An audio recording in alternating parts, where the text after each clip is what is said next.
All right. Not getting me again on that one. I will not be tricked.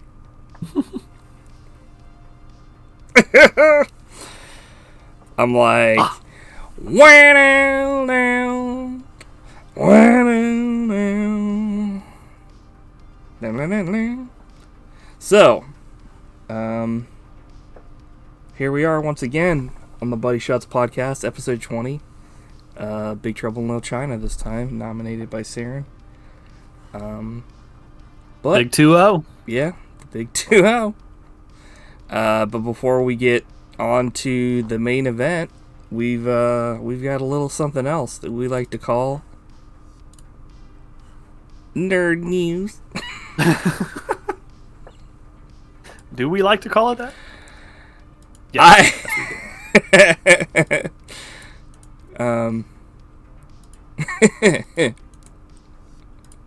So who should kick it off this week? Which nerd is gonna kick off the news? One of us. Who do you think it should be? Who should it be? Should it be you or me? It should be me, because my nerd news is about the Noid. Oh man, the Noid is coming back. Yeah, I saw that commercial. Everybody. I was like, I've been asking for it for years. Like, where's the Noid? And finally, even at like Kohl's America's favorite mascot is back. I want that little dude to deliver my pizza. I wish Spider-Man would deliver my pizza every day. AVGN style. Fuck you. It's like, what I don't want is the pizza delivery from the Teenage Mutant Ninja Turtles movie, where he slid it down the it would tipped it sideways. Yeah, it would be all on the side. No. I think I'd probably rather have that than Domino's pizza. That's true. I'm like bite into a manhole cover. I'd rather bite into a man's hole. I'm like, ooh, we got a sweet one. Oh my god, dude. Yeah, Domino's is the worst. But I do like the Noid. So, yeah, he's back. It's kind of, I don't know why they ever got rid of it, but kind of an interesting... Well, I do. Oh, I can tell you. Oh, that one guy that, like, thought that Domino's was going to kill him or something? Yeah, he was, like, a mentally disturbed, or, he had mental health issues, and his name was Noid. And he thought, like, Domino's stole the character from him, and he eventually, like, committed suicide, I think. It was, like, something that they wanted to stay away from. Shocking. Yeah. So what's the reason why they don't do it anymore? I don't see the issue. I'm like, fuck you, the Noid for life. Fuck the other guy. That makes me annoyed. I agree with the flopping dog. Yeah, sorry about that. It's okay. Flopping dogs are allowed on this podcast. We don't discriminate. Flappy Dogs, the next mobile game. So what's your nerd news? So mine is not about the Noid, because if it was, then we'd have two of the same article. And if that ever happens, we've agreed to a suicide pact. Yes. Where we kill someone else and frame them for suicide. Frame them? He did it. He framed for fucking Roger Rabbit for suicide. It's like, what? So mine is more updates on stuff having to do with the late George Romero's final film that he was in the process of making, called Twilight of the Dead. It has to do a lot with after he passed away in 2017, his widow, Suzanne Romero, took up kind of like the mantle of developing the script with a team of screenwriters over the past like couple years. And it's all based on stuff that he wrote. And she's starting to like meet. They're meeting with directors and stuff, but the only reason why this is even going forward is the people that she like wrote it with, like have stuck to his original thing. Like there's nothing that isn't in it that's not in tone with like his original visions for like. There's no like, running zombies or anything, like that kind of a thing. So like it's going in line with his original vision for like a final film. Because I think it takes place directly after Land of the Dead, having said, that, like, he, like, really didn't want, like, Diary and Survival to be, like, the last zombie movies he ever made. Like, to be his big, like, this is it. He wanted to have one big zombie film after Land that kind of, like, capped off the entire, like, film franchise. So I guess we'll see how this goes. I think it's interesting that like I guess she's involved with it. I didn't know that she was that involved with, you know what I mean? Because usually if somebody's like it's a widow or it's like a, I don't know, what do you call like a husband that's still alive and the wife dies? A widower. Yeah. Generally, they're involved just with saying, okay, that's fine. Kind of like the Lord of the Rings estate. Like, you don't generally, like, get involved and actually sit down with writers. You know what I mean? So, I thought that was kind of interesting because if anybody would know how he would want something to go, would be, either his, like, son or, like, her. Because, I'm sure he talked about it all the time. So, I thought that was pretty cool. But we will see. Wow. Yeah, I didn't know any of that. It's pretty cool. So, I thought his final thing was going to be the book that he was writing that got finished. Yeah, that's... Which got some pretty bad reviews, actually, unfortunately. But I haven't read it. Right. I haven't read it either. I read some reviews, though, said that like they added tons of filler to it and like really horrible stuff, so... Yeah, that's the tough thing with, like, finishing a book after someone's either, like, done, or he gets taken off the project, or someone sadly passes away, is it's like, you never truly know how they're gonna do it. And I don't think that specifically she had anything to do with that, other than obviously being like, okay, you guys go ahead and do what you gotta do here, but... not saying that like she's like the person that knows, but like I said, I think if like you were with somebody that long and like obviously she would probably at least know a little bit of what he talked about for like, his ideas over knowing him that long. So yeah, cool. Yeah, that's cool news. I'm excited. Hopefully optimistic to see where this goes, because I would love, because I mean I didn't hate like Diary or like Survival. They just felt very like straight to video releases, whereas like Land of the Dead, Dawn, Day, and Night were very much like, this is a big screen, like holy shit, big deal. And I feel like that's kind of definitely where Romero does like his best work, is in the big time. As much as like, yeah, other things that aren't like that almost feel kind of like not in his wheelhouse. I don't know. I think a lot of his lower budget stuff, like throughout his career, was some of his best stuff. I think when he has a huge budget, that was like when problems arose sometimes. I mean, I can't think of a single thing that he did that wasn't like part of his zombie thing. That was, because we watched that like Martin thing, and that was fucking horrible. What? No way, man. Martin is a masterpiece. Are we thinking the same thing here? No, you're thinking of Bruiser. Wait, Martin. The only thing that comes up with Martin is that TV series. Martin. Did he even write a fucking... You're thinking of Bruiser. Right? I don't know. Yeah, that was I'm a trying not to great think one that we here. watched.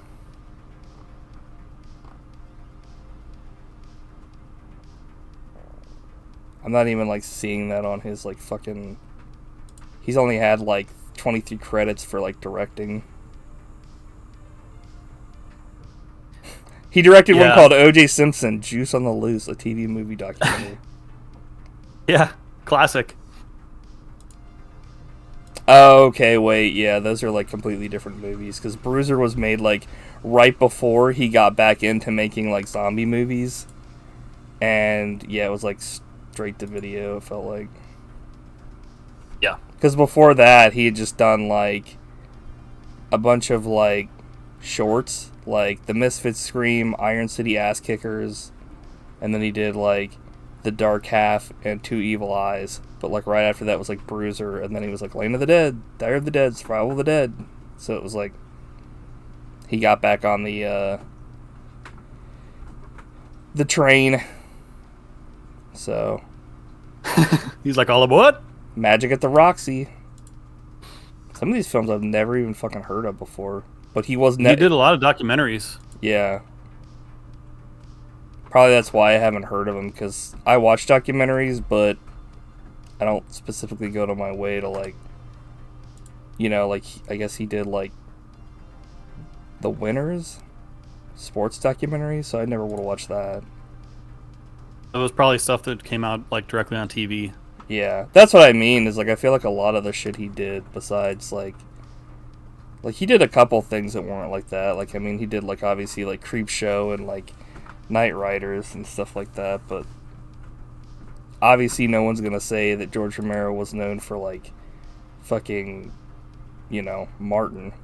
I mean, yeah, he made it, but, like, people are gonna be like, oh, he was known for, like, Night of the Living Dead or Dawn of the Dead, or, like, you know, pretty much inventing the zombie genre. Now I just wish that he would have directed episodes of Martin with Martin Lawrence. I'm sure that wouldn't have sucked. Would have been great. Like Yeah. Shanae. Yeah, that would have been dog shit. Okay. Are you ready for your recommendation?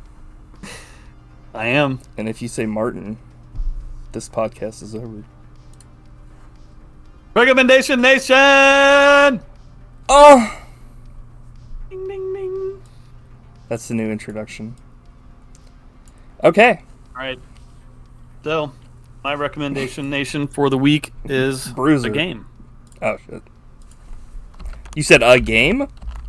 Yeah. Really? Blair Witch. I think it came out in 2019. But, yeah, it's kind of like an adventure game set in the Blair Witch universe. Huh. And it was really good. It sounds like you're not familiar. No. I've heard of the movie, obviously, we watched that, but after that I was like, okay, this Blair Witch shit's done. So I never, like, kind of, like... Well, call me crazy, but, like, that movie is still one of my all-time favorite movies. Like, I love it. It's good, yeah, I mean... Unironically. I think it's pretty good. It's definitely, like... It's... I don't know. Like, I'm trying to think, like, really what to say about it. I feel like... It definitely created, like, a genre. So, like, it... And at the time, it was definitely, like, holy shit. And it's still, like, a pioneer in that kind of a thing. Yeah. I know they made, like, a sequel that was, like, panned pretty bad. In fact, the guy that, like... It was garbage.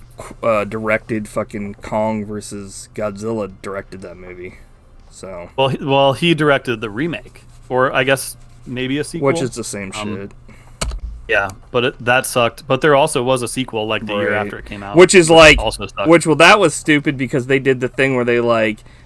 Were, like... The Blair Witch is a movie in that universe. Not, like... The people are... Right. It's like, what? But yeah, the game was pretty cool.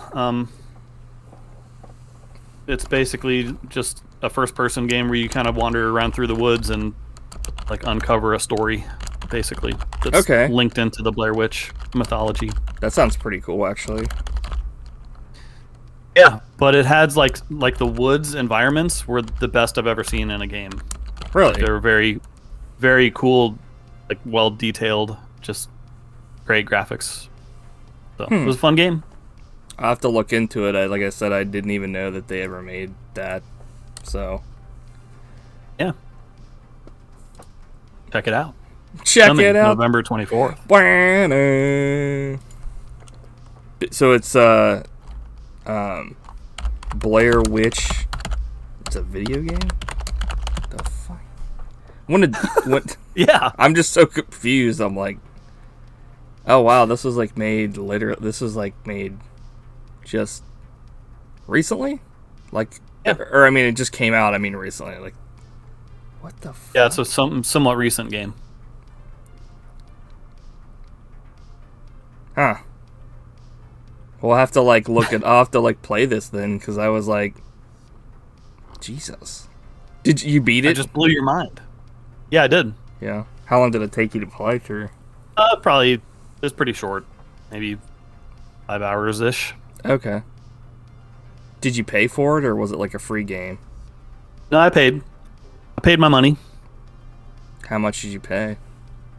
I don't know, maybe. I don't think it was like a full priced. Oh, okay. Like $60 deal. You're like, it was $59.99. I'm like, holy shit, dude. How'd you get away with that one, mini-me? Dude, I don't know. This is like blowing my fucking life. I'm like, what? Why?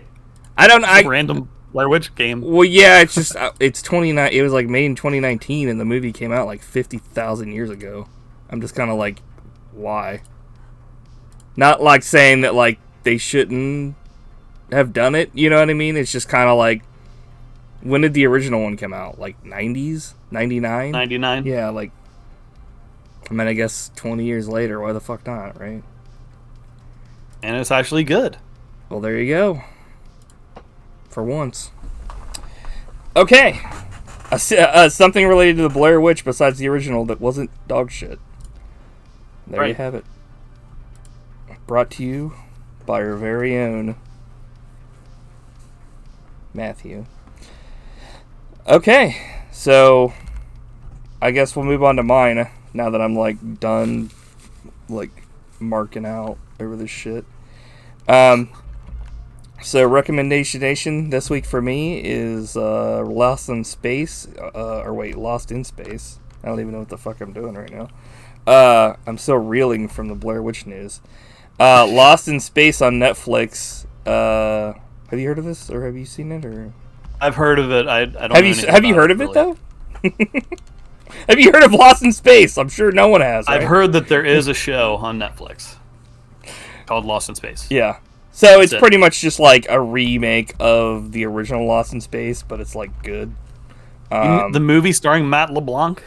Yeah, it's a remake of that dog shit where like whatever the dad's name is like a balding fuck in the movie. I'm like, dude, shave that shit. It's another role where like Gary Oldman is like fucking awesome, but he's in a shit movie, so it's like he's never gonna get an award. And then they gave him an award for Churchill in a movie that like nobody gave a fuck about. Kind of like how they gave Leonardo DiCaprio a pity award for fucking Revenant, when it's like he'd been passed over for way better movies. Anyway, I saw that Churchill movie. I can't even remember what the title is, but like, yeah, like it was probably Gary Oldman's worst all-time performance. Yeah, it's like, yeah, they like both those roles were like not anything special, but they were like, shit, we've never given these guys we've never given them awards, even though they deserved them for way better shit. They got passed over every time, and it's like, really, you couldn't have given Leonardo DiCaprio a fucking like award just for him and fucking Django, like. Yeah, or alone. Just wait, like he's gonna be acting for 50 more years, like he's gonna have plenty more chances. Right, but I mean, I don't know. I think that's why I'm not a huge fan of Did you see The Revenant? I saw a little bit of it, but I was just like, it's whatever. I'll give you my impression of him in that movie. I'm gonna take out my earplugs because you're about to scream, I'm pretty sure. Here we go.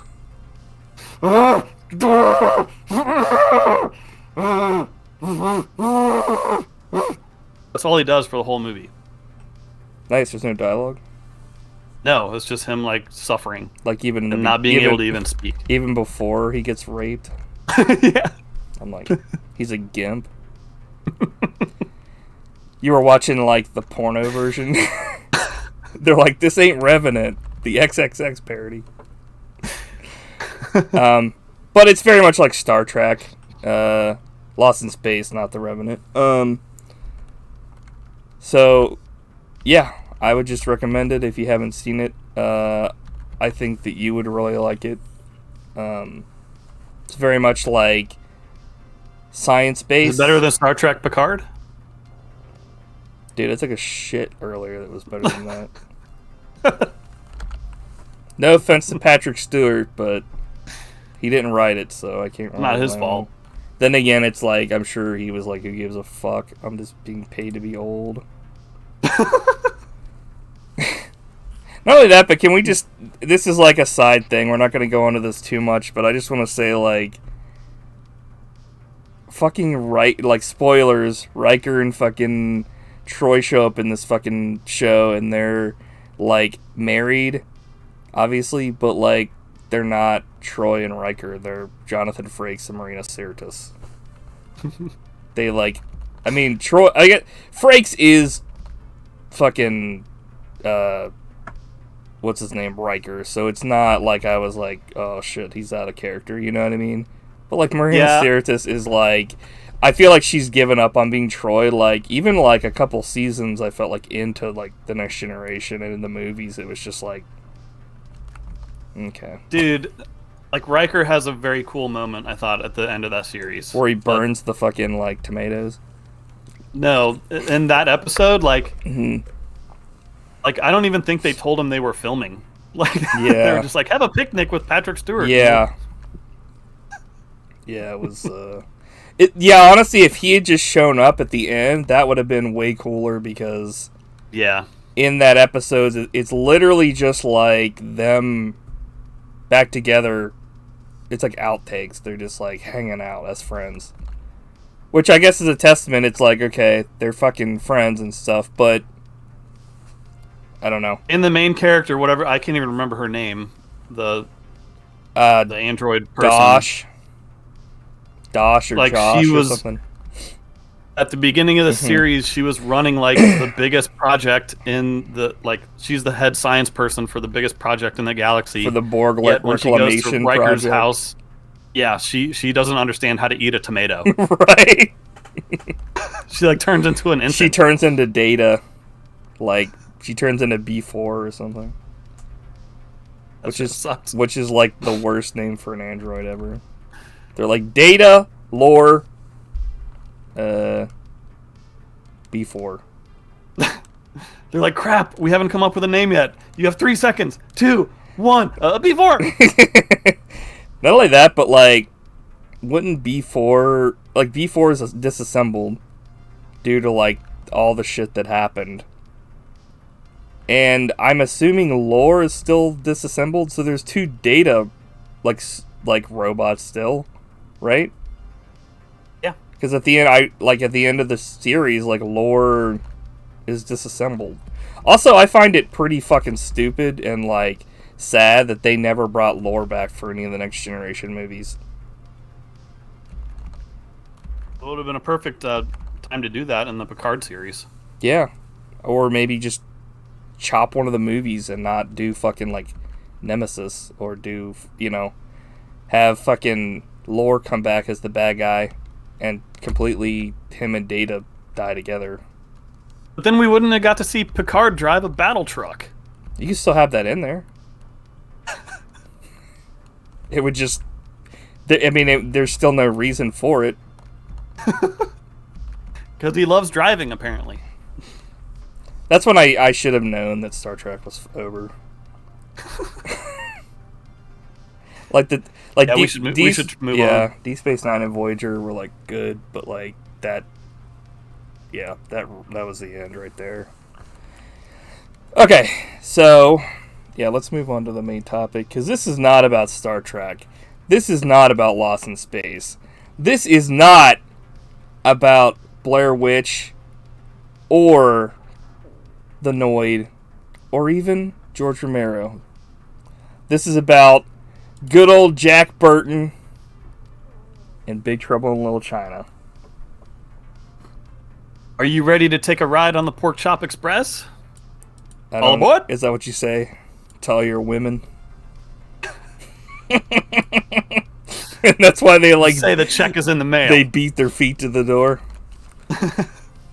Okay, man. So, Big Trouble in Little China, also known as John Carpenter's Big Trouble in Little China, is a 1986 American fantasy martial arts action comedy film directed by John Carpenter and starring, are you ready for this? Kurt Russell, Kim Cattrall, Dennis Dunn, and James Hong. The film tells the story of Jack Burton, who helped his friend Wang Chi rescue Wang's green-eyed fiancée from bandits in San Francisco's Chinatown. They go into the mysterious underworld beneath Chinatown, where they face an ancient sorcerer named David Lopan, who requires a woman with green eyes to marry him in order to release him from a centuries-old curse. And that's it, guys. So thanks for watching the podcast. We'll see you next time. So, I didn't know this, actually. I found some stuff about this, but in the original screenplay, like, it was, like, apparently supposed to be a Western set in, like, the 1880s. And then they, like, that would have been cool. Revised it to, like, modernize it. And then, like, the studio hired John Carpenter to direct the film. Because I think that, like, since this was a big budget movie and stuff, like, and when it, like, bombed, like, this is the movie that made John Carpenter kind of, like, say, fuck Hollywood and start doing his, like, independent stuff. But, fuck them, because, it became a cult classic. Those fucks. Yeah, definitely. It's like a textbook cult movie. Yeah, everybody gets their snuggies out and fucking gets around the bonfire and sacrifices goats and watches this movie. It's a cult movie. So I'm trying to think of like a way to really describe the plot of this, because that was like the synopsis, but I don't know. It's like like, you know, to like give everything away. Yeah, the plot almost doesn't matter because this movie is about like trying to mix together as many different like crazy things into one movie as possible. Right. So you've got like action, sci-fi, magic stuff happening. There's also a lot of like things that happen in this movie that I guess I kind of forgot about with so like there's a main thing with like David Lopan, which like his name's Lopan. David, I'm sure, was made up for the modern age so that he could like have this conglomerate and stuff over the years, but he's like super old. He has no body and he has to like sacrifice a girl essentially to his like demon magic or his demon master, so that he can like become whole again, because back in the day he was like cursed by some dude from like the Chinese province or whatever to be a fucking ghost forever.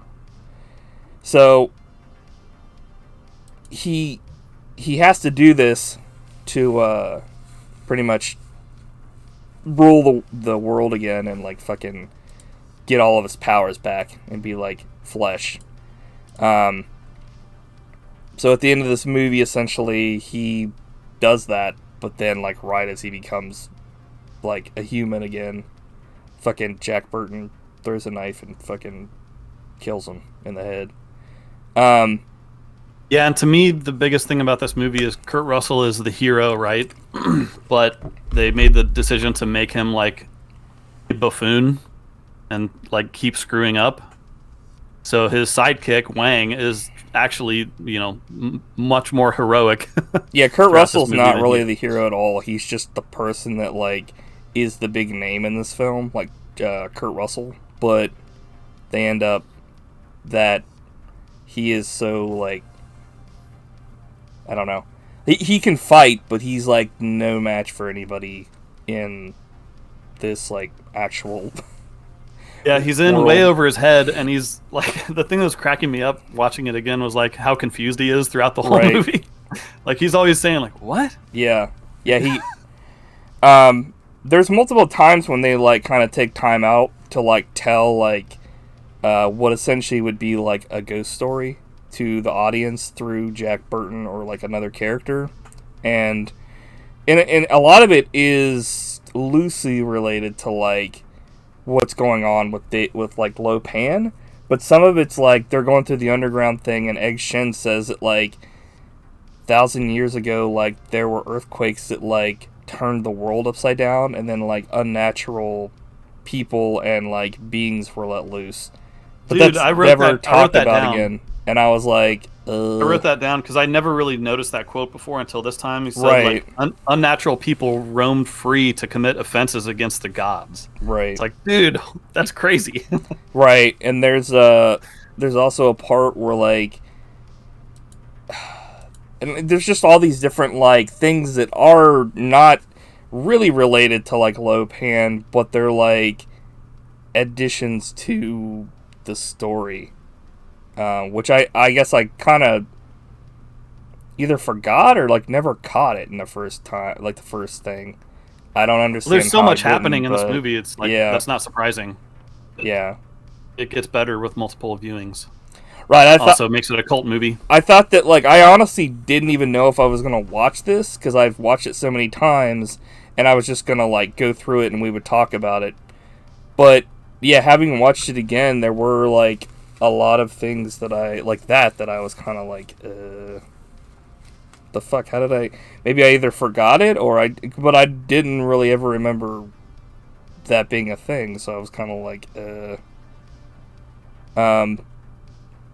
Before we go any further, though, I have to definitely give a couple shout outs here. Obviously to like John Carpenter, for like directing this film.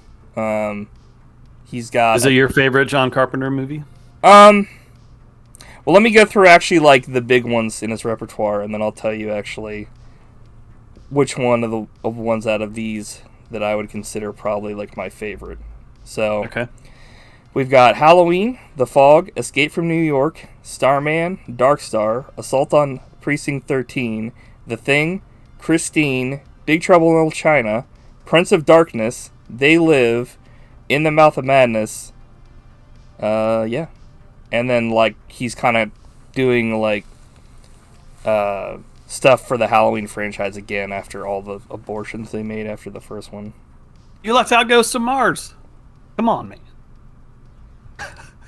That's oops. I don't know. I think you told him specifically that you liked that movie. Well, yeah, and I he wanted was to like tell that shitting story. his pants. I wanted to tell that story, so I guess now's a good Yeah, time. go for it. I really do like Ghosts of Mars, actually. But I like all his movies. So we went to a convention a few years ago where he was appearing, and got up to the table, and I had brought my Prince of Darkness DVD for him to sign. But I guess I was nervous or not thinking, and when I handed him the DVD, I told him that I really like Ghosts of Mars and that it's underrated. And he looked at the DVD and he looked at me and he was like confused to why Yeah. I was talking about Ghosts of Mars. And I don't think he really said anything other than like thanks, but Yeah, then I shook his hand and it felt like a corpse. yeah, that was really funny because I was like, ugh, because he was just kind of like, what? I was like, huh? That was actually the first time I think that I went to a convention and really noticed that some people don't go to those conventions to like actually interact with celebrities. Like some dude was there with like 50 posters that he was just having John Carpenter sign, and I was like, and and he didn't even really want to talk to John Carpenter. He just literally pulled them all out and just had him sign them. And we were like, I think some of those people are there just to, like, they'll sell that stuff. It's like well, not no, about it's fandom. just, It's about making money. Yeah, I just don't understand that. I mean, I guess there is something to be said, obviously, for like, yeah, he's gonna resell that shit, but it's fucking John Carpenter, dude. Yeah, the legend. But going along with that, I also have a. I guess I was gonna say like what my favorite John Carpenter film would be. I'm like Ghost of Mars 3: The Revenge. I don't know. There's a couple that are like really high up there for me. Definitely gotta make a choice. Definitely The Thing. I would say if I had to pick one, someone had a gun to my cock. Yeah. Escape from New York is pretty high up there too. Halloween, the first one. All the other ones suck, except for 3's not bad. They Live. I mean, all these are good in their own way. Like, I'll watch. It's always nice to go back and watch like Prince of Darkness, They Live. You know. Even though I've seen The Fog again every once in a while, like. But So many good ones. Yeah. It's hard to choose. Yeah, I think we could do a whole episode on Halloween 3, actually. That movie's so insane. Also, like, one that's not on here, but one that I think is pretty good is Vampire. Yeah, Vampire I like it too. But starring Terry Silver as the main vampire. Right. In the Mouth of Madness is one that, like, I feel could have been something I really liked, but honestly, I'm not a huge fan of it. And the only reason why is because I feel like there's a lot of things that even John Carpenter admits he wanted to be better in it, and it kind of comes across sometimes in the film of, like,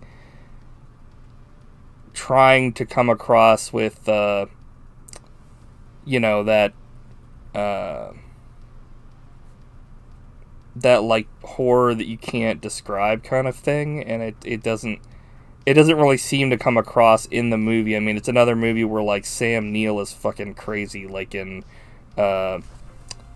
fucking what's it called, Event Horizon, but yep, it's just, I think Event Horizon is a lot better at that, and at least from what I can remember, In the Mouth of Madness didn't really like capture that same like horrific feeling to me.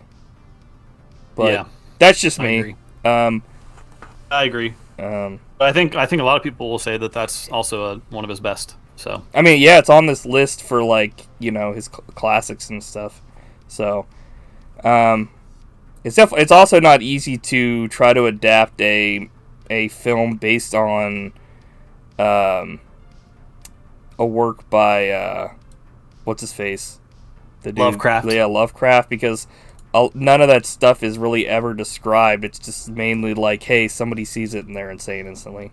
It's like, right, because it's so like undescribable. So good luck trying to put that to like a physical medium, like film or something.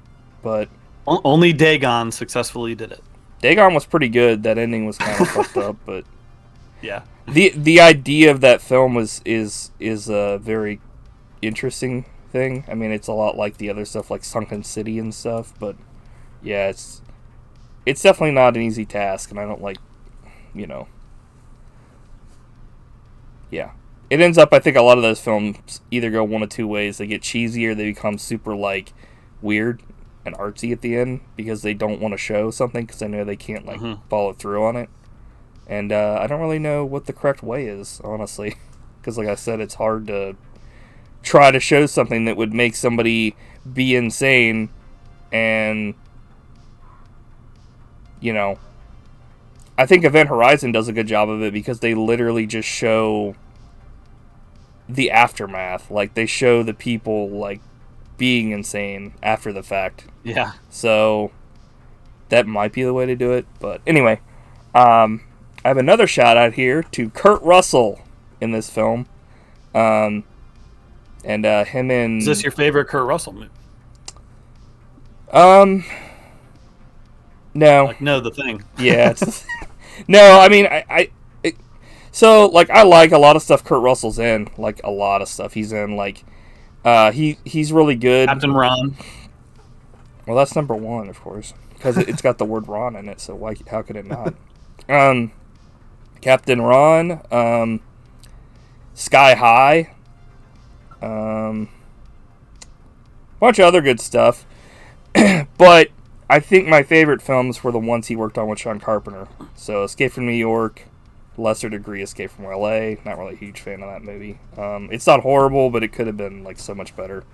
This was like John Carpenter first like found CG in the stage when CG was like really bad. And that while that doesn't like really affect the overall of the movie, it's also just a very watered down version of Escape from New York. Like, there are some interesting parts to it, like when he has the basketball game, but like it's a lot more cheesy. It's kind of like I equate it to Evil Dead versus Evil Dead 2, where Evil Dead 1 is more of a horror movie and Evil Dead 2 is more of like a comedy horror. Escape from New York is very like, there are comedy spots, but it's very like this is like serious, and Escape from LA is like, you know, there's a part where he's like surfing on a wave through fucking LA. So it's very tongue-in-cheek about itself. And then of course he's in The Thing as MacReady and Jack Burton as in Big Trouble in Little China. And that movie in Elvis that was like on TV. And then another shout out to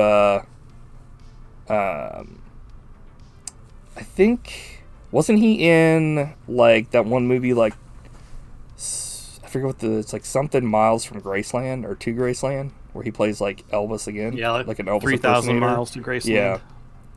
So there's a lot of other great movies he's been in too. I think one of his best, or my favorites, is Death Proof, because he played a villain. He's good in that movie. I just feel like that movie kind of like is a little too long for my liking. Maybe. You're like, it might be a little too long for your liking. I'm like, damn. I'm like, you're wrong about your own opinion. Well, wouldn't be the first time I fucked up. I have two more shout outs here. I'm only doing this because, I mean, this movie's a fucking shit. But we've got the men, the myth, the legend, fucking Victor Wong as Egg Shen, which he actually worked with John Carpenter on Prince of Darkness as the professor, the guy that like comes in and like is trying to like find out what the fucking stuff is, like the demonic crap. Tremors, and most famously to me when I was a kid, he played like the grandpa in Three Ninjas, the franchise. So, I forgot about that. Nice.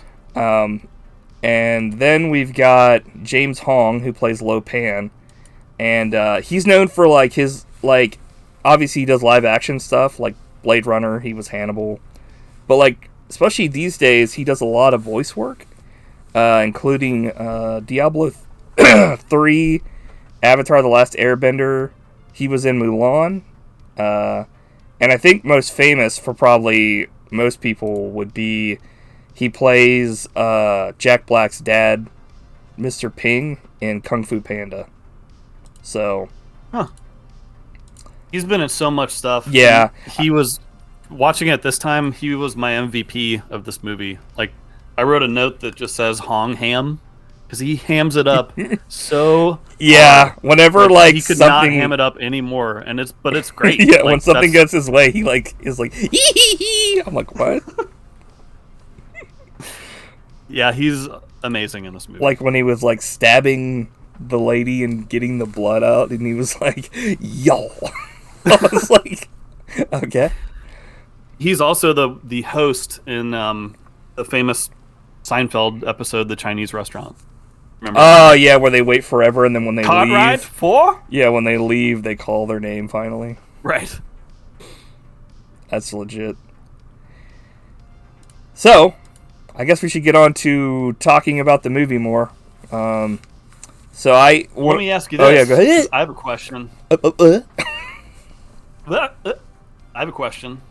At the beginning of the movie, when Jack Burton's giving his little monologue, yeah, is he eating a hoagie? Yeah, whatever. I was like looking at that, and it was like, what the fuck is he eating? Because whatever it is, it looks delicious. I would actually had a note that it said it looked like a shit sandwich. Oh no, like there's nothing better than a sloppy hoagie. And that's why you have diarrhea every day. But then I thought it might be a huge burrito. Like I couldn't tell. And that's the biggest mystery in this movie. We'll have to go back to the tapes and take a look and get back to everybody. Because I'm sure we'll definitely do that. Yeah, I mean, this movie, you actually introduced me to this movie because you got like the special edition DVD when it came out. Yeah, and, I think this is we around watched the it, time. and I'd never seen it before. Yeah, I was actually kind of shocked. But then again, like, I had never seen Night of the Living Dead, and you, like, introduced me to that whole thing, so... Which I think is a fucking great movie as well. I'm like, fuck that! We were just talking about George Romero, but he's a bitch. But yeah, The thing that it kind of makes it hard to talk about this movie because we've spent so much time in our lives talking about it already. Like, I guarantee we spent hours talking about this movie.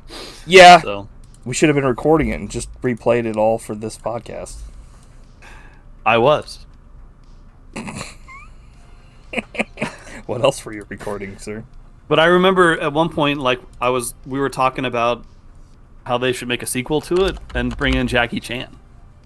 Yeah. Yeah.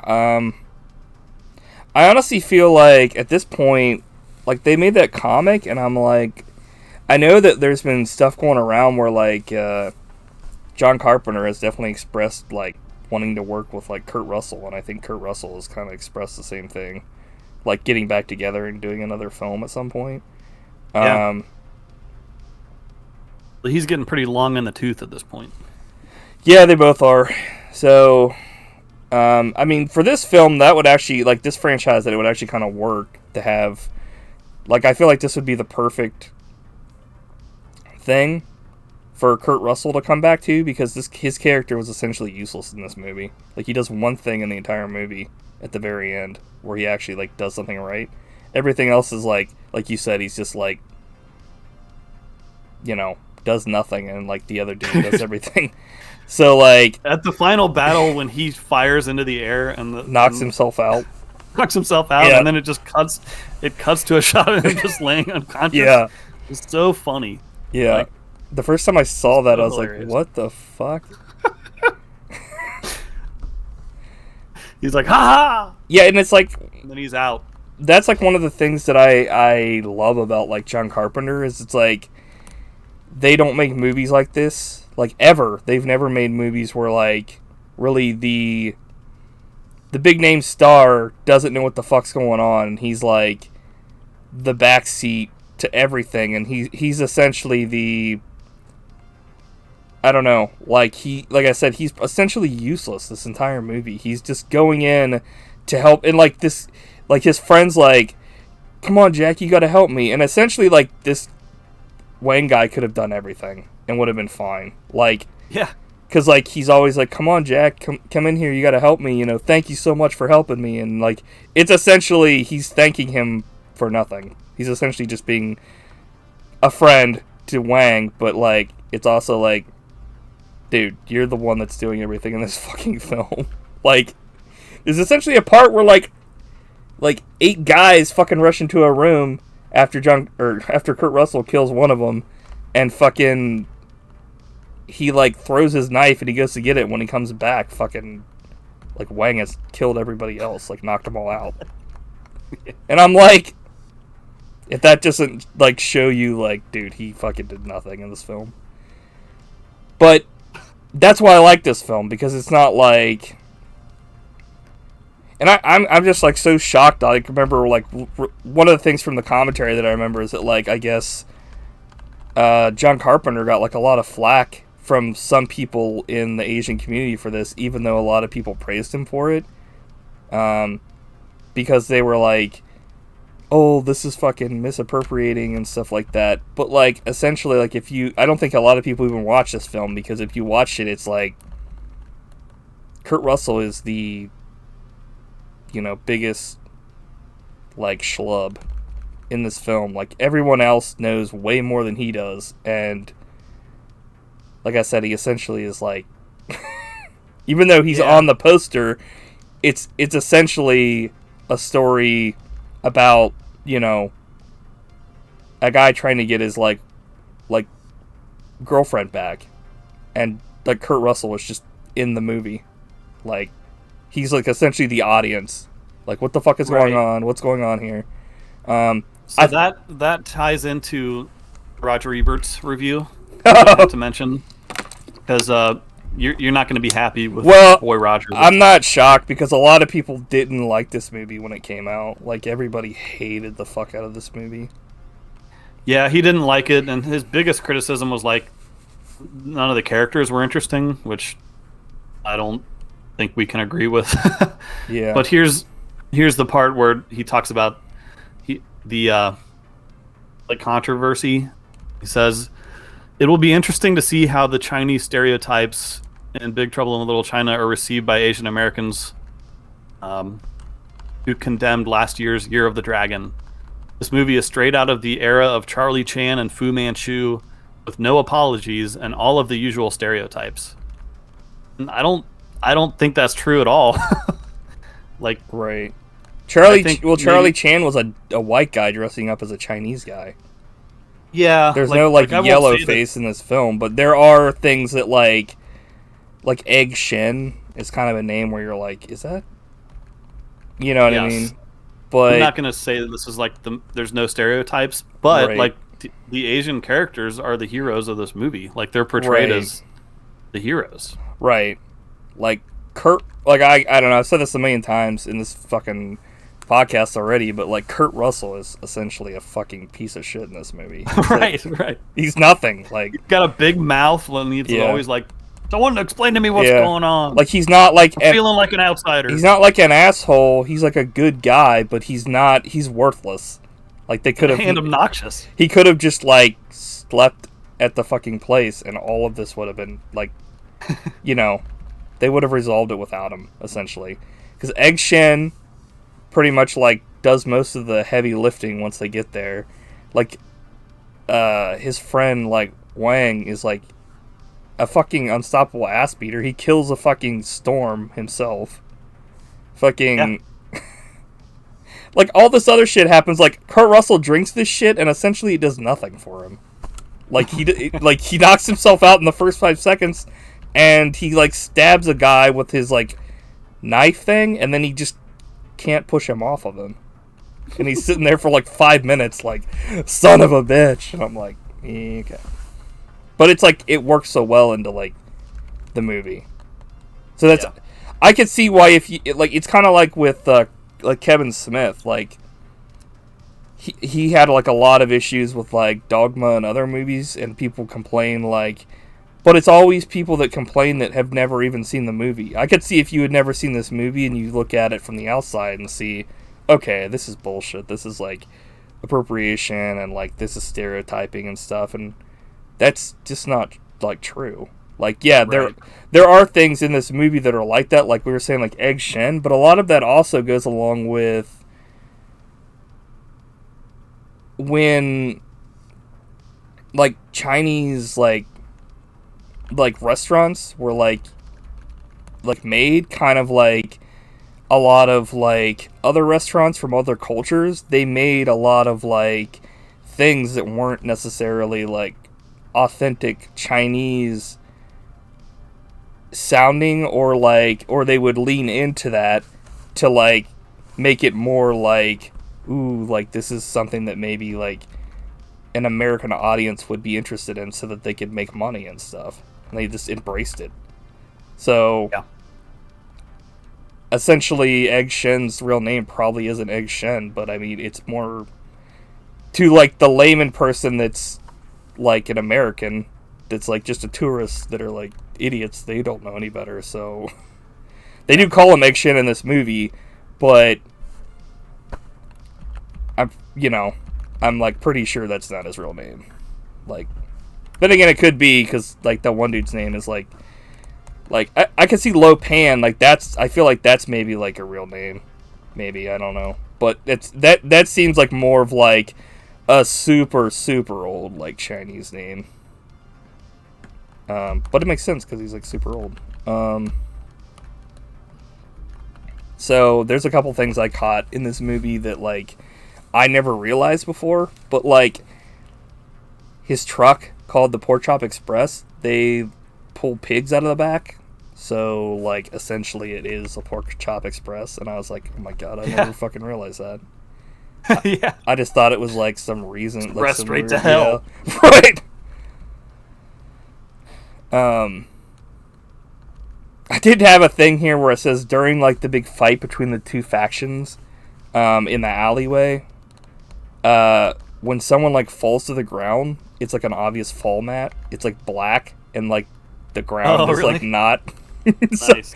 But I thought that was just a funny thing to like, because it was like, it's not like super obvious where it's like completely different color, but it's like when he hits the ground like kind of gives. So it's like, okay.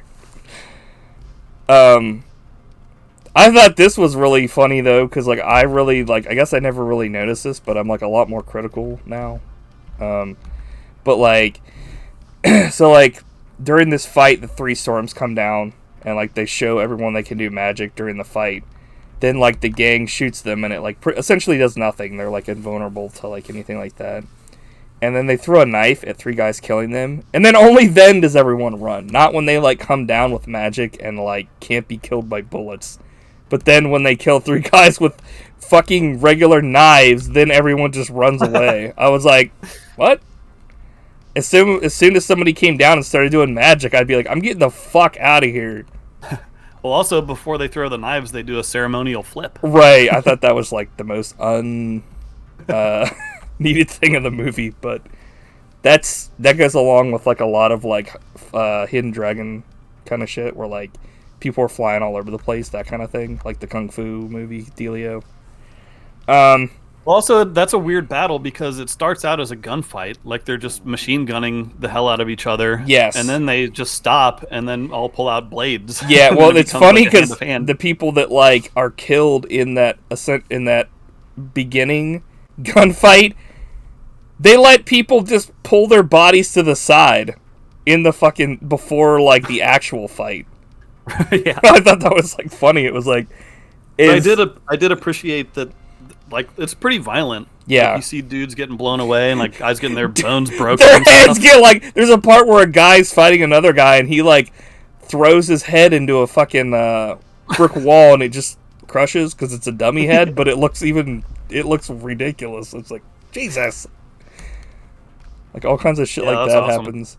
There's a little bit of like Fulci in this movie, like Dario Argento, because there's a part where they go into an elevator and then they go to the water, into this, like it fills up with water, and then they come out of the elevator and there's all these skeletons hanging there with like flesh on them, where they had been like drowned and like crabs had eaten them and shit. And it reminded me a lot of like a movie from a like Dario Argento or like a Lucio Fulci movie, where it's just like, what the fuck.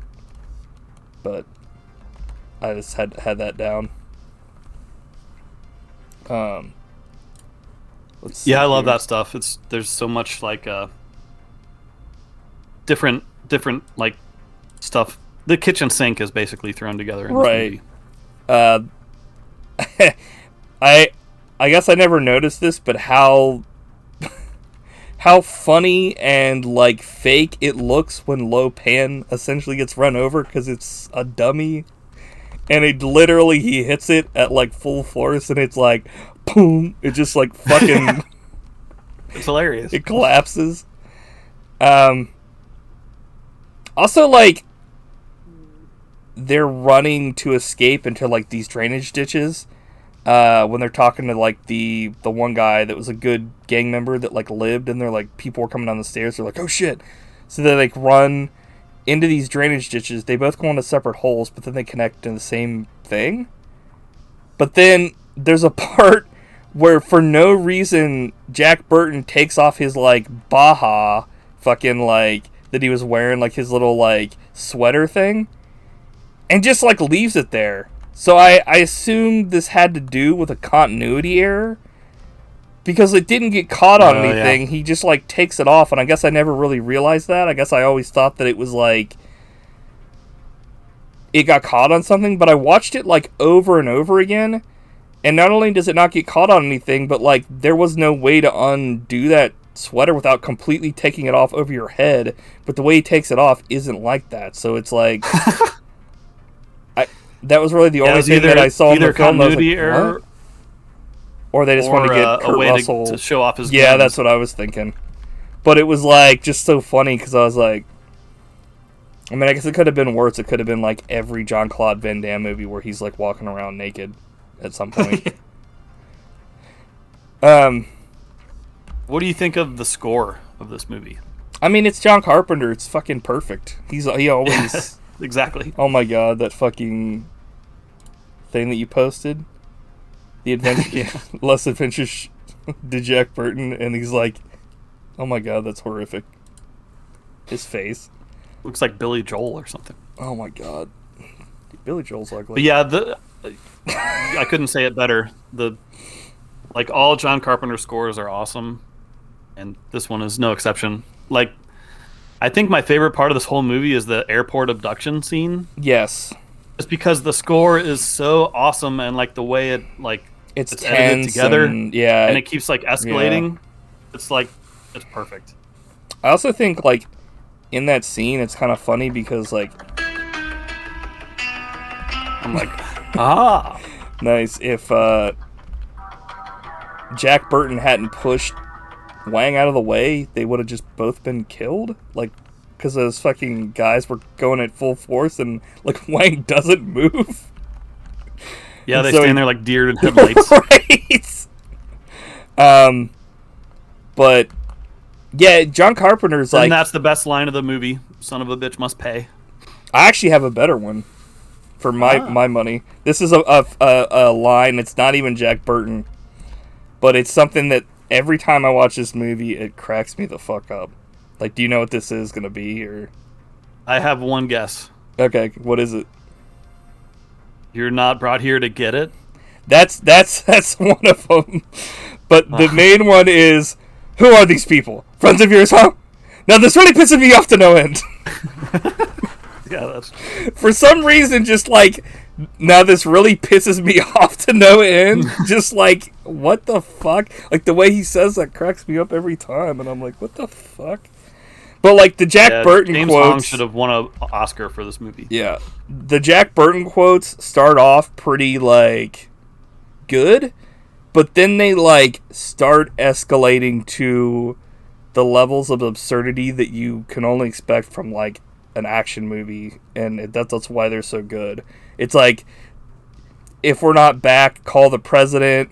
Like, fucking shit like, at the end of the movie, are you going to kiss her? No.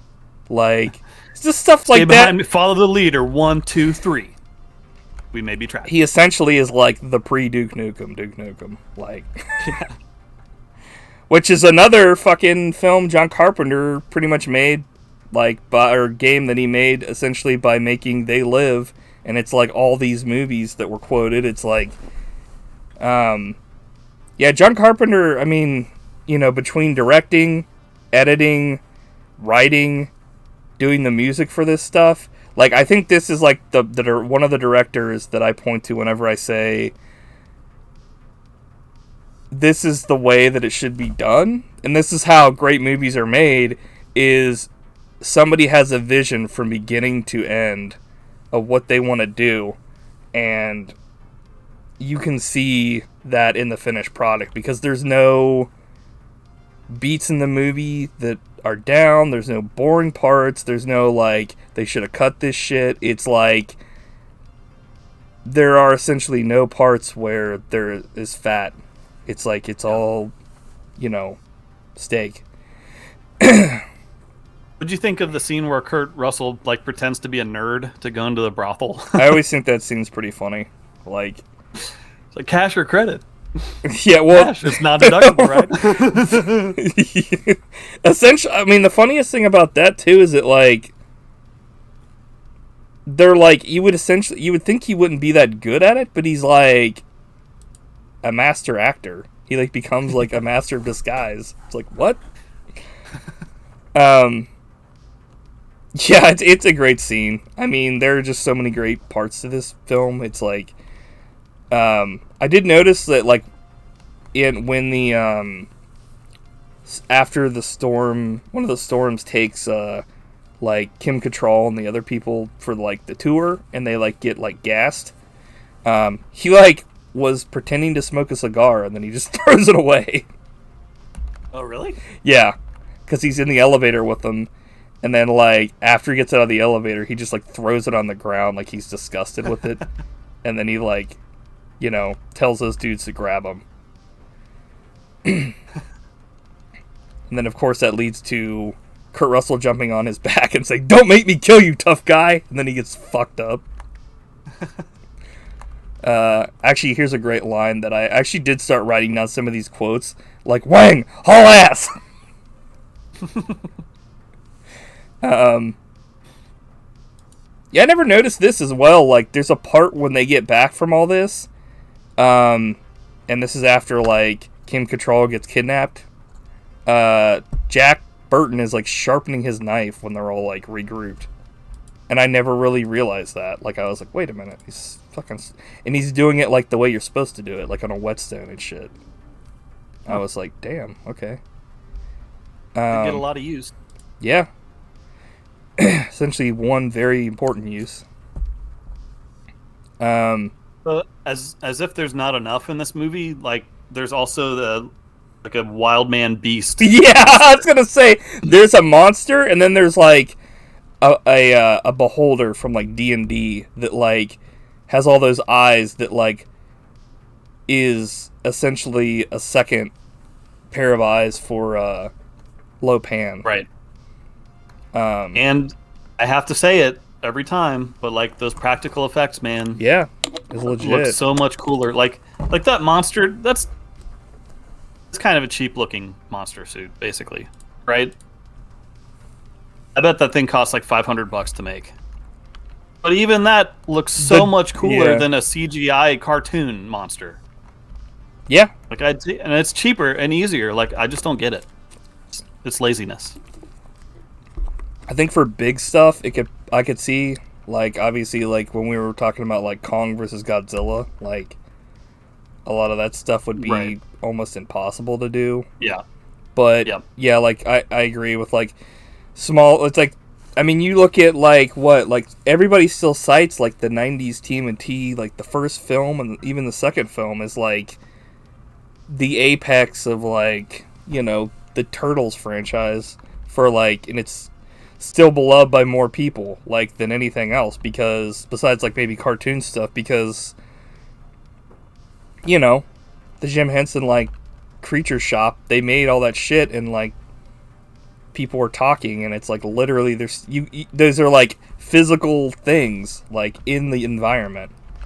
Right. You know? Like, the only thing that I can say that was even, like, to me, like, Who Framed Roger Rabbit, like, was a huge like movie, and like I love that movie and stuff, and the reason why it even works is because like they used practical effects to then put like drawn like animated stuff over it. But if that movie was like possibly made today, they probably wouldn't use practical effects. They would just CG in like the water splashes or like other shit, so they could just CG the other stuff. Totally. Which is why, like, when I heard they would possibly ever make a sequel, I was like, I would love to see one, but I don't. You know what I mean? Because the way things are now, the only way that it would ever be good is if they just made it exactly the way they made it before. But, like, the way we're talking about how people, you know, it's been just laziness, I don't think that would ever happen again. Like, the last time they tried to do something like that was, like, we were talking about Star Trek, J.J. Abrams, and then, like, they threw that shit away with like the second movie, and then it was like, well, who gives a fuck? We can make you. They threw it away in the first movie, like those rolling monster things that like chase Han Solo. Like that should not be in a Star Wars movie. I don't think that was embarrassing. I don't think I remember that at all, actually. Remember when they first like go on his ship and he's hauling like those beasts? Oh yeah, I forgot about that part. Where like for some reason he was hauling like big like Cthulhu monsters in his fucking ship. I was like, huh? Those are like the least Star Wars-y things I've ever seen. Like, get that out of that movie. I feel like that's like get real. Star Wars has been shit even before that movie, that's for sure. But yeah. Anyway, so there's a part like we were talking about when they go through like the underground and like fucking he just says black blood of the earth, and that's when he talks about the You mean oil? 1,000 black years blood of the earth of the like shit that went down with all that stuff churning up, and it was like, good lord. And then a dude gets eaten by another like huge monster. It's like an ant. It's like a huge ant monster. So good. So on watching this again, like there's like when they go into the marriage room with like all the dudes and stuff, I was like like I couldn't stop looking at the neon light around the big skull. Like I was like, I guess I never really noticed how out of place it felt, but like it was no more out of place than the escalator. I actually no, I was getting to that. Like there's like essentially this is a mall in the middle of this fucking movie, because there's like an escalator that he like rides down, and it's like what the and he's like, my beloved disciples, and I was like, this guy's like fucking riding down a escalator. Which is weird because he can also just float. Yeah. Like, why does he need an escalator if he can just float around? Yeah, I guess I never really thought about that, because at this point he's not physical. He's like a fucking ghost. Like, especially in this form. Like, in his old form, you know, he's physical to a degree, but he can't, he's so old, he's just in a wheelchair. But, like, when he's, like, in his, what's it called, like, ghost form, he's fucking, like, flying all over the place. During that whole speech where everybody's like talking about how great they feel, I always thought it was funny that Egg Shen just seems like annoyed almost. He's just like, okay, like, we get it. Have you ever noticed that, where he's just kind of like, he doesn't smile, he's just kind of like, okay. Because like, it's not just Jack Burton saying he feels great, it's like everybody else is like, yeah, woo, this is gonna be great, and they're like smiling and like saying like, oh, I feel invincible and all this stuff, and Egg Shen's just like, okay. They're all high, basically. Right, exactly. Which John Carpenter had to have been when he wrote this movie. I'm sure he was. He probably self-medicated all the time. He's admitted it on commentary tracks. I mean, all the best, like, creators are fucking self-medicated, I feel like. Yeah. So like, this is the other quote that I wrote down here. So this is this is just like one of the most comedic lines I think in this movie. Besides like some of, I mean, there's a ton of them, but like this one's quoted a lot too. But usually they just quote the end of this. But this whole thing's like great. So they, they run up to this door. It's like, okay, we're almost out of here. From here on, it gets pretty normal. Offices, storerooms, a nice false front. I count to 3, open the door, and we move out. Everybody got that? Ready? Follow the leader. 1, 2, 3. And they open the door, and there's like a shit ton of dudes there. We may be trapped. Every time I watch this, I'm like, oh my god, dude. Like Jack. Yeah, I think I've quoted that more than any other line. Yeah, Jack Burton can't catch a break in this film. He's just so fucked every chance. When he tries to be a badass, like here, it's like totally backfires. because there's like dudes right outside the door, and he's like, yeah. There is, I do think that maybe in this movie Jack gets like a late boost from the fucking potion, because after he kills Lo Pan, he's able to jump 10 feet straight up to the ceiling. Because there's like that part where Raiden comes out, and they're like, come on, jump, Jack. Because he boosts everybody else up, but then fucking like no one's left to boost him up, and he literally jumps 10 feet in the air to the ceiling and just climbs up. And then like the next room, fucking Egg Shin shows up with like a Batman grappling hook and like pulls people out. So, like a force jump. Right. He was like, and I was just like, hey. Yep. I'm trying to think. That's actually the end of my notes. Okay. I've got a couple more. This is stupid, but I wrote a note about the effect of like Lo Pan sliding around, you know? Like when he goes through like a wall and like he goes through like, tables and stuff. I always find that like very creepy in movies when I see stuff like that. I don't know why. Where it's like essentially not like you see someone moving but they're not walking. They're just kind of like sliding. Yeah, like if I saw that in real life, I would be like, kind of like if I heard a moan.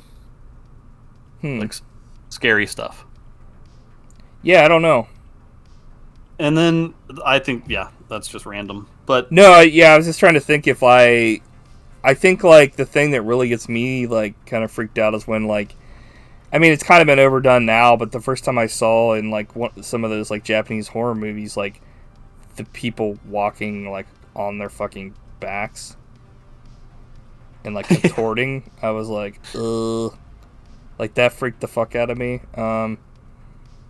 Yeah, if like, I guess if I saw somebody like floating like that, I'd be like, I mean, if like literally we were all hanging out at your place and then like one of us started doing that, I'd be like, check this out, I can do this. I probably wouldn't be like freaking out, but I'd be like, dude, how the fuck do you do that? Like, teach me how to do it. But if it was literally, I was just in a, you know, like, say like a fucking, you know, the mall, and then like a fucking person just went floating by, I'd be like, I'd probably be thinking like, where's the fucking cameras? Like, this is probably fake. You know what I mean? But yeah, like if I was at home by myself and I heard like a moan or a groan or like I saw a dude floating, I'd be like, holy fuck, it's a ghost. I'd be freaking this shit out, man. Yeah, man. What made you think of that? I guess you were just, it was just an observation. I don't know, it's just when I saw that in this movie, it's just like, that always, because it, you know, it happens in movies sometimes, and it always just creeps me out. I don't know why. What if he was like moving and he was like, oh, like floating? Would you? I'm like a float and a moan combo. My head's gonna explode. It would actually make you not scared because you're like, wait a minute. Yeah, double negative. Why is he moaning? Maybe he gets pleasure from fucking moving. He's like, you are not meant to get pleasure, Mr. Burton. I'm like, oh. You are not meant to moan. He's like, oh. And then my last note, I guess we'll end on a nitpick, but I do think there's probably like maybe 5 minutes you could trim out of this movie, like where they're going over the credits details. Where they're going over the details of like the ritual where he like has to find the girl with green eyes and blah blah blah. Like I don't know, that it just slows down the movie just for a few moments. There are quite a few times when the exact same thing is like re-explained in this movie, which I did kind of like find was kind of odd, because like it's not really a hard concept to like grasp. It's not like right, and not only that, there's so many things that aren't explained in this movie. Right. Like, why would you? So that's my only one very minor nitpick. No, I completely can see that point of view on that. Like you said, other than that, there's like no fat at all. Like it's just one thing after another. Yeah, I guess I did kind of think that was weird because it's almost always like to Jack Burton, and he's not. I guess he is like an idiot, but like it's yeah, like it's He's like, I'm looking for someone else, maybe a girl with green eyes. yeah, and everyone's just like, ugh. But essentially, like, yeah, like you were saying, like that's kind of talked about like multiple times, like not only is it said by like more than one character, but like there's a part where Lo Pan is like, I must have a girl with green eyes to tame the fire. Yeah, and then like that's the stuff I'm talking about. Like, and it's like just slows things down. Just if he had only said it, it probably wouldn't have been as bad. But it's like, yeah, I could see that. What'd you think of the ceremony where like those two dudes do that thing, and then essentially that one guy does shit, and he just stands in the background and like essentially like shits that's another his pants. thing. You probably could have trimmed that out, and it wouldn't lose too much. Although I do find it funny, the guy's like doing attacks in slow motion, like sai, Yeah, sai, and then it keeps cutting back and forth to it. It's like, was that supposed to be funny? yeah. There's this is like where they pretty much are going through the underground, and like they're cutting back from the underground to like this ritual that's happening to kind of show that like it's taking them a while to get there while they're doing this like pre-marriage ritual and stuff to like see who essentially is like worthy, and they're both worthy. So it's like, okay, I guess we'll see. Not only that, but this is another thing that's never explained. But like they never really say why. Like why they're both worthy, because there's a part in this movie where like Jack says to like Lo Pan, like, Dave, you must be doing something wrong if you've been alive for all this time and you haven't found the right girl. And he's like, you know, there have been others, but you know how that goes. And essentially we're meant to believe that like he's tried to find other people, but it's never like worked, or he's never found someone that was worthy. But then like two of them show up on the same time. It's like, I guess it was just all meant to be at that time. But like I was just saying, like, or like you were saying, like there's so many things in this movie that aren't explained. So for them to like go out of their way and explain that he needs a girl with green eyes like 10 times, it's kind of like, okay, dude, chill the fuck out. Yep. But yeah, what'd you think of the dude who can like expand to blow himself up? that was essentially like the most worthless thing in the movie. I always think that's like the most worthless shit ever, because you would think that like that would have like blown the entire building up, but essentially he like pops like a balloon and fucking like right, and you all of his just, clothes like, and shit fly out the other door with like his gibs, and it's like cut up the rubber suit and just right. bits of rubber on the yeah, floor. Carpenter just threw it out the fucking door. He's like, fuck this shit. Yeah, that's essentially like the lamest. Not well, that and like Raiden gets fucking reamed at the end. He just gets a statue, like a Buddha dropped on his head, and he dies from that apparently. And I'm like, so what are the like? Are these people like just really hard to kill because they had magic, but they could have been shot, or I guess they couldn't have been shot, but they could have been stabbed. So they were immune to bullets, but they weren't immune to like regular weapons. Yeah. So they could have been stabbed, or just had a big thing dropped on their head.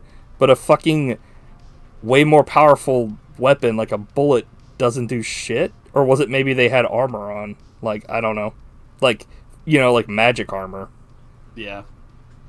But like I said, it's just another thing that's not explained in this movie. Not that I'm saying it has to be, but it's like there are so many things in this movie that are just like, you know, you watch this movie and you strap in for a kung fu ghost story action John Wayne, you know, kind of a movie with Kurt Russell. Yeah. And it's, you know, I can understand. Even the final shot of the movie, the monster man is back. Which in the comics, he actually is like, befriends him. Which I was kind of nice. What the fuck?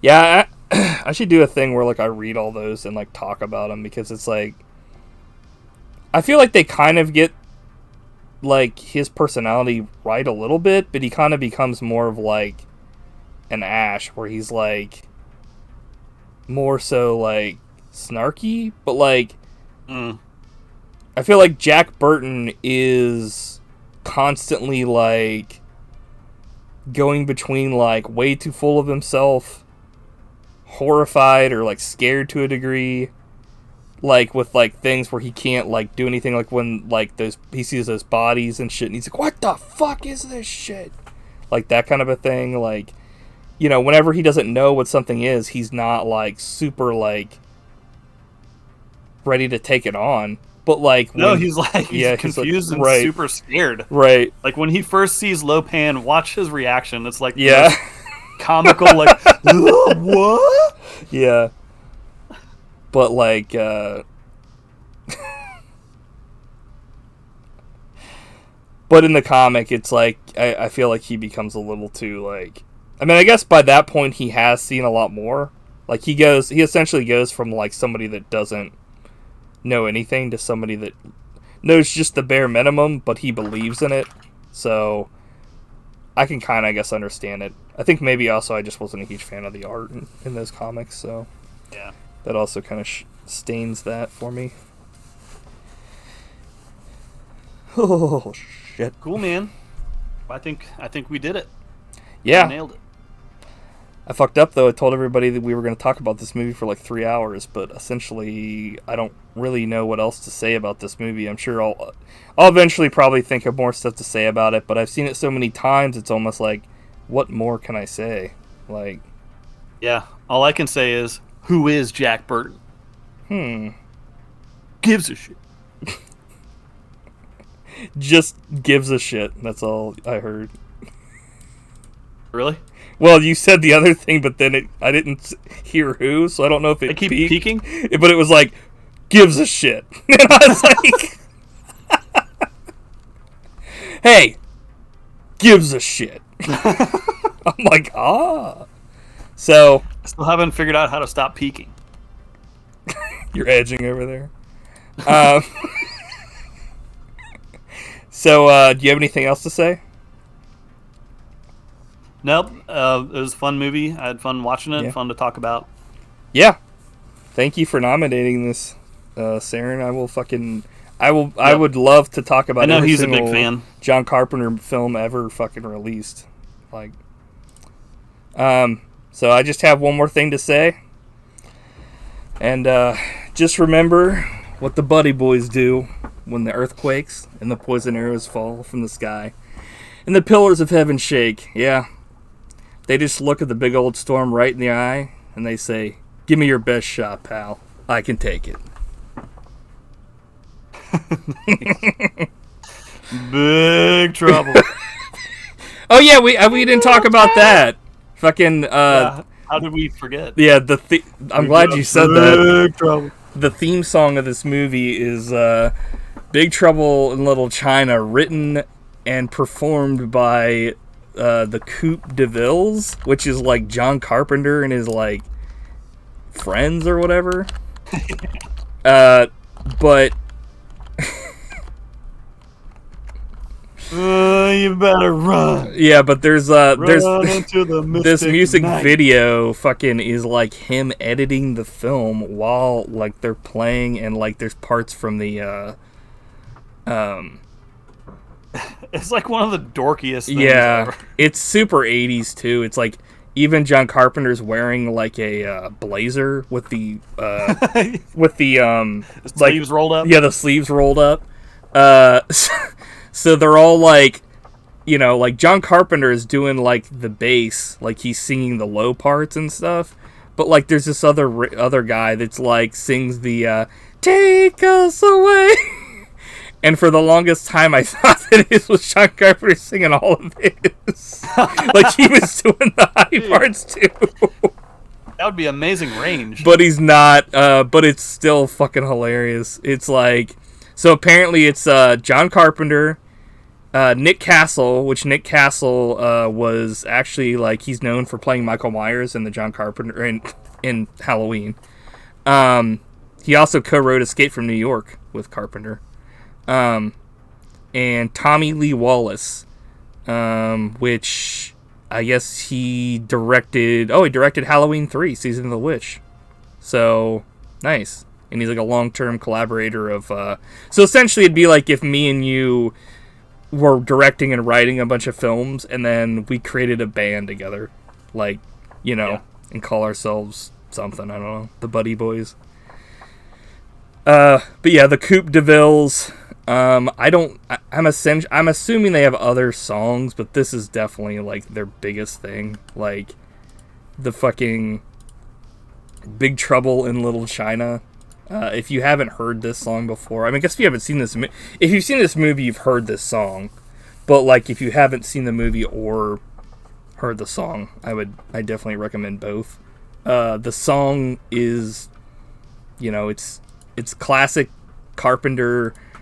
I would say, well, it's not really classic Carpenter because he generally does synth and like no lyrics. This is like essentially a theme song to a movie, but like it doesn't really say anything about what happens in the movie. It's just telling people to run, and there's like fire and shit. So yeah, I will admit that I've listened to this song before, like just without the movie, so it's not a great song, but it's not like shit or anything. I don't really know what more there is to say about it. Yeah, apparently the Coupe de Villes actually released 2 albums. Yeah, one is Big Trouble in Little China, and one is called Waiting Out the 80s. I saw that just now on Discogs. It's a great title. I'm trying to find out what was on that album. Waiting Out the 80s. It's just Big Trouble in Little China theme like 10 times. It's like that, what's it called? That, Macarena album I had that had like 50 fucking versions of Macarena on it. Yeah, I guess I found the track list. There's like Waiting Out the 80s, 1967, She Has Friends in LA, Manhole, Hard on Me. What? She Doesn't Want You Anymore. Back from the Dead, On My Knees Again. Midnight Train. Yeah, I see that. Nice. There's a song called Midnight Train on the Midnight B-side. Meat Train. All aboard. Hollywood, Darlin', All Night Long, I Really Need You. Huh. Wonder what Manhole's about. Probably not manholes. It's kind of weird that like Big Trouble in China's not on there. Oh, this came out in 85, and Big Trouble in China came out in 86, so yeah, they hadn't made it yet. Well, so that was like their last thing they did together was Big Trouble in Little China, so they had a fucking, a reunion just for Big Trouble in Little China. Went out on a high note. Yeah. They're like, waiting out the 80s in Little China. 1967 in Little China. I'm like, what? Why are all these the same? You better run from the manhole. It's like the Vega Boys or whatever. I was like, these are all different, I swear. Well, I guess we've kind of covered everything then. I thought that was going to be the end, what I said there, but yeah, you brought up the theme song, and that's pretty much the last piece of this puzzle, I feel like. I don't think there's anything else to really talk about for this film that we haven't already covered. Yep, we nailed it. Yep. Another perfect show in the books. Yep. I agree. And there's nobody that can say otherwise, because Nope. I delete comments. No, it's not true. I just put my fingers in my ears. I'm like, don't fucking say anything. I'm like, anything that's said against my fucking beliefs, die.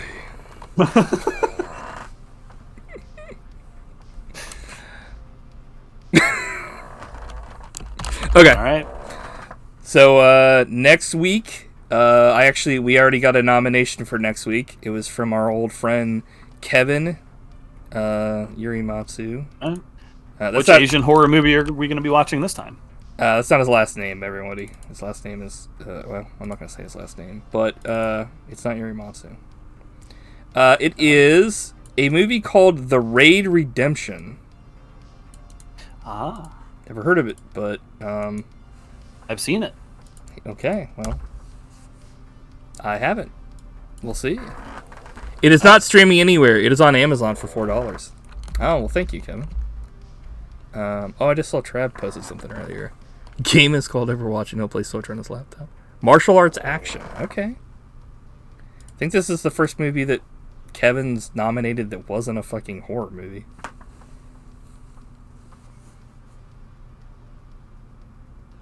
There you go. The Raid Redemption, I'm like looking at the synopsis and... Or not the synopsis, but like the little tag here, and it kind of reminds me of the setup for the newest Judge Dredd movie. Yep, and I'm sure we'll get into that. So, okay, well, oh, that's right, I forgot you nominated Willow. Willow wasn't horror. Well, maybe it is. I'd say the editing was horrific. I was horrified when I heard that electric bass during the festival. I think that was one of the movies I was talking about how they needed to fucking cut a ton of shit out of that movie. Maybe. Yeah, that thing dragged, man. Dragged like my... It dragged! It was worse than AVGN! Just kidding. It dragged me to hell. So, on the scale, would you say that this is the best movie or worst movie? Or would you say it's neither that we've reviewed so far? It's neither. Okay. Fair enough. Neither. Would you? Definitely wouldn't say it's the worst. You're like, I hated it. Everything about it sucks. I'm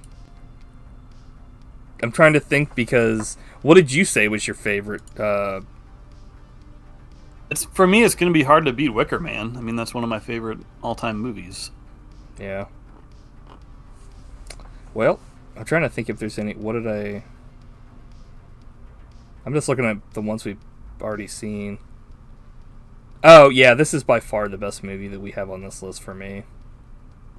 Nice. Big Trouble in Little China. I mean, anything Carpenter's going to beat out anything else for me, usually. Well, not anything Carpenter.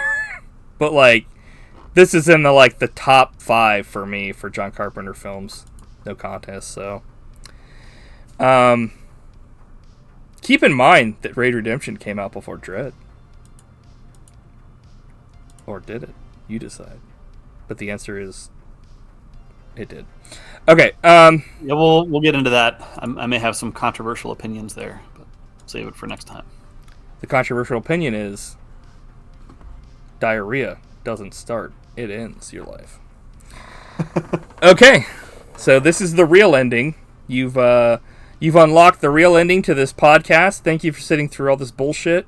All the other endings were just imitating. Will the real ending please stand up?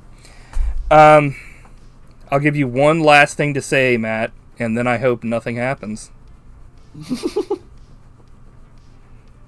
You better the check make is in the mail. That's a good one. That's a good one. I don't think I have a better line than that. Yeah, I don't actually. Hashtag all right. Fucking egg shin. Hashtag cock ring. And that's the end. See you next time. Yeah. See you guys. We nailed the ending. We nailed it. We nailed ourselves to the cross once again. Bye. Bye.